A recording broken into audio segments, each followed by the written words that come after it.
안녕하세요 여러분, 묶음사입니다. 2021년 6월 26일 제38회 관세사 2차 시험이 있었죠. 다들 너무너무 수고 많으셨습니다. 앞서 강사님들의 시험 후기 영상을 보셨다면 좀 더 가벼운 마음으로 작년 관세사 시험에 최종 합격한 저와 함께 시험 관련된 이야기를 조금 공유해 보셨으면 하는 마음에 영상을 찍게 되었는데요. 우선 저는 2020년에 시험에 응시해서 합격을 하였기 때문에 작년 시험 출제 유형과 좀 비교해서 관련된 내용을 전달드리는 점은 참고 부탁드리겠습니다. 또 관세사 2차 시험과 관련해서 기본적인 시험 과목, 시험 시간 이런 개괄적인 내용은 해당 영상에서 자세히 설명하고 있으니까 이 부분도 꼭 참고해 주시길 바랍니다. 첫 번째, 관세법인데요. 관세법 같은 경우에는 작년과 그 출제 유형이 좀 비슷한 성향을 보였다고 할 수 있습니다. 예를 들면 해당 조문에 해당하는 항 5개가 있다면 그 5개를 모두 쓰시오, 이런 문제로 문제가 다 출제되었는데요. 관세법 같은 경우에는 2차 시험의 첫 번째 교시의 첫 번째 과목인 만큼 그 긴장감이 누구나 다 똑같았을 것 같은데요. 물론 저도 그랬고요. 제가 작년에 이러한 유형의 문제를 딱 맞닥뜨렸을 때 이게 1차 시험인가? 하는 착각이 들 정도였는데 올해도 역시 그 출제의 객관성을 위해서 이런 유형의 문제로 좀 출제가 된 것 같습니다. 난이도 같은 경우에는 실제 올해 시험을 치룬 제 지인들 말로는 단연차의 경우도 물론이거니와 1년차이신 분도 시험이 조금 관세법 같은 경우에는 좀 쉬웠다고 느꼈을 정도라고 합니다. 따라서 관세법은 이러한 출제 유형을 좀 더 확실히 반영을 해서 법조문과 정확하게 일치를 시켜서 이제 학습을 하셔야 할 것 같습니다. 예를 들면 작년에 출제된 문제 중 하나로 무역 원활화 계획의 수립 시행과 관련된 7가지 사항을 적으시오라는 이런 문제가 있었는데요. 이번 연도도 그렇고 작년 문제의 유형을 따라서 그 7개의 항을 모두 정확하게 외우셔서 적어야 하기 때문에 이렇게 그 법조문에 해당하는 여러 가지 항을 빼먹지 않고 학습을 좀 하셨으면 합니다. 두 번째, HS 과목인데요. 올해 문제를 제가 딱 봤을 때 이게 관세평가 시험 문제가 잘못 나왔나? 할 정도로 그 50점 문제 분량이 한 페이지를 다 차지할 정도로 되게 길더라고요. 아무래도 사례형 문제였기 때문에 제가 더 그렇게 느꼈던 것 같은데 여러분들은 어떠셨는지 모르겠어요. 작년 시험 기준으로 말씀드리면 어느 류에 해당하는 주 제4호 규정을 기술하시오, 제외 규정에 해당하는 가나 다목을 기술하시오, 분류체계에 해당하는 제0904호부터 0910호까지를 쓰시오, 이렇게 단순히 외운 것만을 테스트하는 출제 경향이 짙었는데 올해 문제의 경우에는 사례 문제나 좀 응용 문제가 많아서 그런 부분에서 좀 어려웠던 부분이 많으셨을 것 같아요. 아무래도 그런 부분에서 수험 생활을 얼마 시작하지 않은 분들은 좀 어려웠던 부분이 많으셨을 것 같아요. 따라서 HS를 공부하실 때는 이제 4단위 호까지 좀 정확하게 암기를 하시면서 학습 방향을 좀 잡으셨으면 합니다.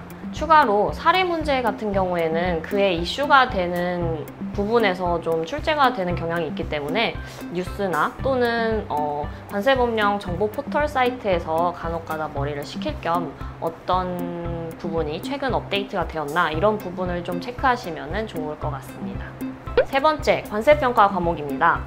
이번 연도 같은 경우에는 좀 특이하게 계산 문제 없이 해당 사례에 과세 여부만 묻는 문제가 출제돼서 이론적인 부분만 쓰는 문제가 나왔는데요. 이런 경우 오히려 딱 외운 법령만 나왔기 때문에 신나서 쓰다가 시간을 날릴 위험의 소지가 이번 연도 시험 같은 경우에는 좀 있었을 것 같은데요. 제가 수험생 땐 계산 문제가 있는 경우에는 계산하느라 또 시간 배분이 어려워서 계산 문제 없었으면 좋겠다, 있는 경우에도 답이 틀려버리면 점수가 많이 깎이다 보니까 그런 걱정을 많이 했었는데 오히려 이번 연도 시험 문제를 보면서 이렇게 이론적인 부분만 출제가 돼도 너무 쓸 말이 많아서 10점 문제의 경우 어떻게 축약서술을 해야 되고 이걸 또 효율적으로 어떻게 시간 안에 써야 되는지 이런 거를 생각하다 보면 또 시간이 흐르고 약간 악순환이 반복되기 때문에 계산 문제가 있거나 없는 경우에도 뭐 똑같다는 생각을 이번에 하게 된 것 같아요. 그래서 관세평가의 경우에는 원래도 그렇지만 전체적인 시간 배분이 핵심이기 때문에 계산 문제를 포함한 이론 문제의 문제 유형도 한번 서술해보시고 또 계산 문제가 없는 이론적인 부분만 출제되는 올해의 경우와 같이 이런 문제의 유형도 한번 서술을 해보시는 게 좋을 것 같습니다. 또 방심할 수가 없는 게 관세평가의 경우에는 계산기 지참이 필수로 되어 있고 계산 문제를 버릴 수는 없기 때문에 이번 연도에 계산 문제가 나오지 않았다고 해서 계산 문제를 방치하면 안 된다는 점도 꼭 알아두셨으면 합니다. 네, 마지막 과목 무역실무인데요. 여러분 무역실무 50점 문제 좀 많이 당황하셨죠? 내가 아마 이게 실제 수험생으로서 이 문제를 받아봤으면 그 생각이 들어. 뭐야?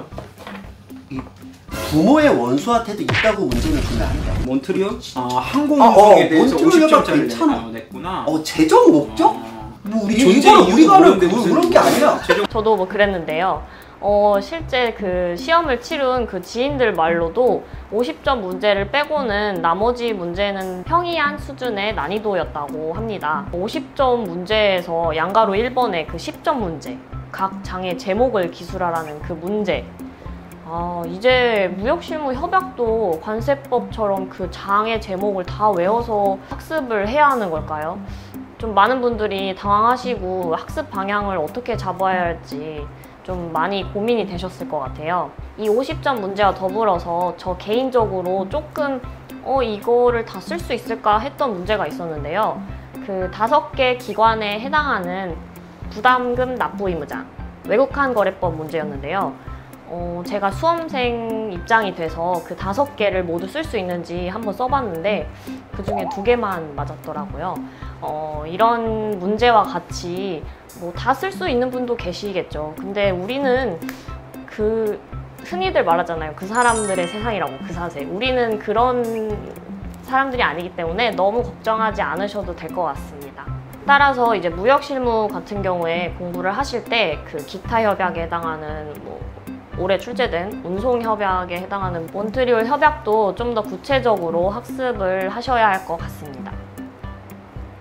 단연차인 분들의 입장에서는 대체적으로 좀 몇 문제를 제외하고는 평이한 수준의 난이도여서 그 부분에 대해서 좀 걱정을 하시는 것 같고, 얼마 안 된 1년차 수험생 분들의 입장에서는 이 정도의 시험 난이도면 이번 연도에 열심히 해서 내년에 합격할 수 있겠다라는 그런 느낌점도 받았다고 하더라고요. 제가 느끼기에도 저 스스로가 일단 단연차 수험 생활을 좀 해서 그런지 전체적인 문제의 난이도가 몇 개의 변별력을 위한 문제를 제외하고는 평이한 수준의 난이도였던 것 같습니다.